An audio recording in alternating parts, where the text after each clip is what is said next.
حضور کو برچھی اتنی پسند آئی کہ آپ کو بخاری میں ملے گا نبی پاک نے برچھی لے کے بطور یادگار کے اپنے پاس رکھ لی. پھر وہ برچھی حضرت صدیق اکبر کے پاس رہی, پھر وہ برچھی حضرت عمر کے پاس رہی, پھر حضرت عثمان کے پاس رہی, پھر مولا علی کے پاس رہی. میں ان لوگوں کو کیا کہوں جنہوں نے مکے مدینے میں نبی پاک کی یادیں مٹا دی ہیں. سونے نے تو صحابہ کی یادگار تلواریں بھی سنبھال کے رکھی, اور تم نے حضور نے جس کنویں سے پانی پیا تھا وہ کنواں ختم کر دیا. تم نے جہاں حضور نے غسل کیا تھا وہ جگہ ختم کر دی. کیا بات کرتے ہو صاحب, وہ جگہیں تو ہمارے لیے چومنے کے لائق تھی اور آنے والی نسل کو وہاں عقیدت کے پھول برسانے تھے. تم نے کیا سلوک کیا؟ جنگ آگے بڑھی, تلواریں چمکی, 2 چھوٹے بچے. او نوجوانوں, خدا را واپس لوٹو اپنے دین کی طرف. 2 چھوٹے بچے, اور یہ اس طرح کے لفظ ہیں. مجھے کیا لینے دو وہ دیسی تھے, مجھے کیا لینے دو پینڈو تھے. وہ 2 بچے آ کے حضرت عبد الرحمن ابن عوف سے پوچھتے ہیں, کہتے ہیں چاچا جی ابو جال کدھر ہے؟ یہ لفظ ہیں حدیث میں, چاچا جی, چاچو کدھر ہے ابو جال؟ کہتے ہیں میں نے ہاسکے کا پتر, تم نے کیا کہنا ہے؟ تو چھوٹے والے کو باتیں بھی صحیح نہیں کرنے آتی تھی. کہنے لگا چاچا اسے مارنا ہے. کہا کیوں مارنا ہے؟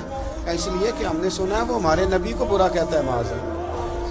کہا تم اگر نام مار سکے تو چھوٹا کہہ رہا ہے, کہتا نام مار سکے تو مریں گے تو صحیح نہ حضور کے نام پہ. حفیظ جلندری کہتے ہیں وہ کہہ رہا تھا مریں گے یا ماریں گے اس ناری کو, سنا ہے گالیاں دیتا ہے وہ محبوب باری کو. معاذ اللہ حضور کو برا کہتا ہے. میدان میں آئے دونوں, زور زور سے تلواریں ماری, گھوڑے سے گرا لیا ابو جال. حضرت معاذ جو تھے بڑے والے, ان کا بازو کٹ گیا, تھوڑا سا گوشت سا لٹک رہا تھا. یہ نرم و نازک بچے ہمارے, یہ میدانوں میں کام کریں گے؟ جن کو تھکاوٹ ہوتی ہے, جو پیناڈال کی گولی کھا کے سوتے ہیں رات کو. بازو لٹک رہا تھا, حضرت معاذ نے اس پر اپنا پیر رکھا, جھٹکا دے کے اتار دیا. حضرت عبداللہ ابن مسعود کو کہا, انہوں نے گردن کاٹ دی ابو جال کی. دونوں تلواریں لے کے حضور کے پاس گئے. چھوٹا کہتا ہے حضور میں نے مارا ہے, بڑا کہتا ہے حضور میں نے مارا. کہتا ہے نہیں تو پیچھے تھا, میں نے مارا ہے. وہ کہتے نہیں تو بعد میں آیا تھا, میں نے مارا ہے. فرمایا تلواریں دکھاؤ نا. جب تلواریں دکھائیں تو حضور فرمانے لگے تم دونوں نہیں مارا ہے, برابر کا ثواب ہے. جس کا بازو کٹا تھا کریم رسول نے فرمایا ادھر لا نا بازو. وہ بازو لائے, حضور نے اسی جگہ رکھ کے نا دوبارہ لعاب دہن لگایا. حضرت معاذ حضرت عثمان غنی کے زمانے تک موجود رہے. فرماتے ہیں کٹنے سے پہلے طاقت کم تھی, جب حضور نے جوڑا ہے تو طاقت پہلے سے زیادہ ہو گئی ہے, پہلے سے زیادہ ہو گئی ہے طاقت. کہتے ہیں کہ نبی پاک سید عالم صلی اللہ علیہ وسلم کی خدمت میں حضرت عکاش آئے, کہنے لگے سونیا میرے جذبات کنٹرول میں نہیں آ رہے, میں ان بے ایمانوں کے گلے کاٹوں گا, پر میرے پاس تلوار ہی کوئی نہیں. کوئی تلوار ہو تو ماروں نا. ایک درخت کی جڑ تھی, ٹہنی تھی, حضور نے یوں کر کے کھینچی, فرمایا یہ لینا تلوار. کہتے ہیں وہ حضور کے ہاتھوں میں ٹہنی تھی, میرے ہاتھوں میں آتی گئی اور تلوار بنتی گئی. پھر اس سے کافر کاٹے حضور کے معجزات. 5000 فرشتہ بھیجا اللہ نے جنگ بدر میں. کتنے؟ یہ میں نے بات اس لیے بیان کی ہے کہ اقبال نے ایک مشورہ دیا, کہتے ہیں تو فضائے بدر تو پیدا کر, فرشتے تیری نصرت کو اتر سکتے ہیں گردوں سے, کتار اندر کتار اب بھی. اقبال کیوں ایسا کہہ رہا ہے؟ تو اقبال کہتے ہیں اس لیے کہ آج بھی ہو اگر ابراہیم کا ایمان پیدا, تو آگ کر سکتی ہے اندازے گلستان پیدا. 5000 فرشتہ آیا. مجھے تو لگتا ہے فرشتوں نے بھی دعا کی تھی کہ یا اللہ ہم تیرے نبی کی قیادت میں لڑنا چاہتے ہیں. فرشتے آئے. سپر پاور تھی روما, بڑی طاقتور سمجھتی تھی. ایران, روم, یہ کیسر و کسرا بڑی طاقتیں تھیں. عرب کے لوگ تو بوریا نشین تھے صحراؤں میں, نکل کے انہوں نے الٹ پلٹ کے نہیں رکھ دی سارا کچھ. علامہ اقبال سے کسی نے پوچھا تھا کہ مسلمان دوبارہ سے کبھی میدانوں میں آئیں گے, تو اقبال کہنے لگے ہاں ہاں ضرور آئیں گے. آئیں گے, یہ نکلیں گے. کیا کس طرح؟ کہنے لگے میں نے فرشتوں سے سنا, نکل کے صحرا سے جس نے روما کی سلطنت کو الٹ دیا تھا. نکل کے صحرا سے, قدسی کہتے ہیں فرشتوں کو, اقبال کہتے ہیں رات وہ باتیں کر رہے تھے, میں نے سنا ہے کہ نکل کے صحرا سے جس نے روما کی سلطنت کو الٹ دیا تھا. سنا ہے میں نے یہ قدسیوں سے کہ وہ شیر پھر ہوشیار ہوگا. وہ جاگے گا, وہ بیدار ہوگا. یہ قدسیوں سے سنا ہے میں نے, وہ آئے گا میدانوں میں. گمسان کا رنگ پڑا, ابو جال قتل ہوا, امیہ قتل ہوا, کچھ دیر کے بعد مارا گیا. ابو البختری اور عتبہ و شیبہ اور ولید بڑے بڑے سردار قتل ہوئے. 70 کافر مارے گئے, 70 مسلمانوں نے قیدی بنائے, باقی بھاگ گئے اور سامان چھوڑ کے بھاگ گئے اور گھوڑے چھوڑ کے بھاگ گئے. اور جس کو ادھر بھاگنے کا موقع ملا ادھر بھاگا, کہہ رہے تھے ان کو باندھ کے لے جائیں گے, اور جس کو ادھر بھاگنے کا موقع ملا وہ ادھر بھاگا. پیچھے سے حضرت صاحب بن عبادہ بول رہے ہیں, کہنے لگے ہم نے تو سنا تھا مردوں سے مقابلہ ہے, تم تو بیویوں سے بھی کمزور نکلے ہو, کیا بھاگتے ہو. 14 مسلمان شہید ہوئے صرف. 3 دن حضور نے قیام کیا بدر میں, قربان جائیں. جنگ کا آغاز بھی میرے نبی کے سجدے سے ہوا, اور جنگ ختم ہوئی تو پھر کریم سجدے میں چلے گئے. اللہ تیری مدد آئی تو کام بنا, تیری